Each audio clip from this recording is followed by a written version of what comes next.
Hari ini, AI bukan hanya soal teknologi canggih. Pernahkah Anda berpikir bagaimana AI bisa memahami kebiasaan Anda? Atau bagaimana teknologi ini membantu membuat dunia lebih efisien, tetapi sekaligus menimbulkan pertanyaan besar soal etika dan privasi? Di video ini, kita akan menjelajahi pertama, bagaimana AI telah menyatu dalam kehidupan sehari-hari. Kedua, dampaknya di dunia kerja dan industri. Ketiga, tantangan etika yang kita hadapi di era AI. Dan di akhir video, kita akan membahas langkah-langkah penting yang bisa kita ambil untuk menghadapi revolusi AI dengan bijak. Pertama, AI dalam kehidupan sehari-hari. AI sudah menjadi bagian tak terpisahkan dari hidup kita, seringkali tanpa kita sadari. Berikut beberapa cara AI memengaruhi kehidupan sehari-hari. 1. Sistem virtual. Siri, Alexa, dan Google Assistant adalah contoh AI yang membantu kita mencari informasi, mengontrol perangkat pintar, atau bahkan memberikan pengingat jadwal. Kedua, rekomendasi konten. Pernah merasa Netflix atau YouTube seperti tahu selera Anda? Itu adalah AI yang bekerja di balik layar untuk menganalisis preferensi Anda dan menyarankan konten yang relevan. Ketiga, belanja online dan pemasaran. Saat Anda belanja online, iklan yang Anda lihat di media sosial juga dipersonalisasi oleh algoritma AI. Keempat, AI dalam transportasi. Navigasi real-time di Google Maps, sistem berbagi sepeda atau mobil, hingga mobil tanpa sopir, semuanya memanfaatkan kecerdasan buatan. Namun, kemudahan ini juga memiliki risiko. Salah satunya adalah pengumpulan data pribadi. Setiap kali kita menggunakan AI, dan ini menimbulkan pertanyaan besar tentang privasi. Kedua, dampak AI dalam dunia kerja dan industri. AI juga membawa perubahan besar di dunia kerja dan industri. Di satu sisi, teknologi ini menciptakan peluang baru, tetapi di sisi lain, juga menggantikan banyak pekerjaan manusia. Pertama, otomasi pekerjaan. AI digunakan untuk mengotomasi tugas-tugas manual, seperti di pabrik-pabrik besar, di mana robot AI mampu bekerja lebih cepat dan lebih presisi dibandingkan manusia. Kedua, analisis data yang cepat. Perusahaan menggunakan AI untuk menganalisis data besar dan membuat keputusan strategis. Contohnya, di bidang keuangan, AI digunakan untuk memprediksi tren pasar dan mendeteksi penipuan. Ketiga, penggantian pekerjaan tradisional. Pekerjaan seperti operator telepon, kasir, hingga pengemudi kini terancam oleh otomatisasi AI.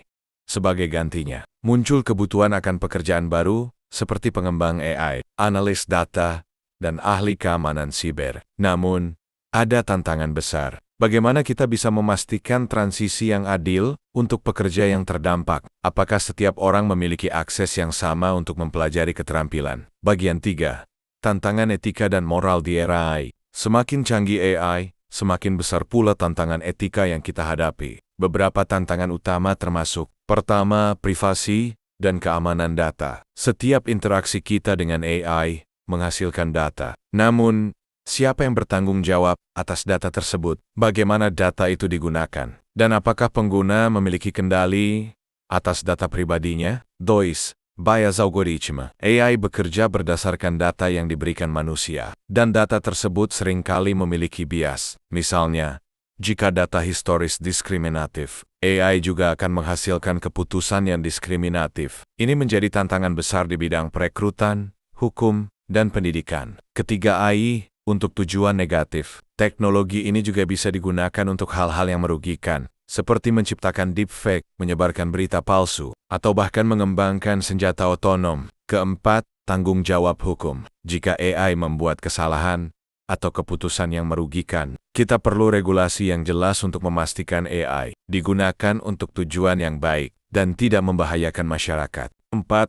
Masa depan AI dan apa yang bisa kita lakukan. Revolusi AI masih di tahap awal. Di masa depan, kita mungkin akan melihat mobil terbang yang sepenuhnya otomatis, perkembangan medis yang revolusioner dengan diagnosis berbasis AI, kota pintar yang dikelola oleh sistem AI. Namun, untuk memanfaatkan AI secara maksimal, kita perlu pertama meningkatkan literasi teknologi. Semua orang harus memahami dasar-dasar AI agar bisa memanfaatkan teknologi ini secara positif. AI harus dirancang dengan mempertimbangkan keadilan, transparansi, dan privasi. Ketiga, kolaborasi manusia dan mesin. AI bukan untuk menggantikan manusia, tetapi untuk bekerja bersama-sama saling melengkapi kekuatan. Keempat, kesiapan untuk berubah. Kita harus siap menghadapi perubahan dengan belajar keterampilan baru yang relevan di era teknologi ini. Kita sebagai individu dan masyarakat memiliki peran untuk memastikan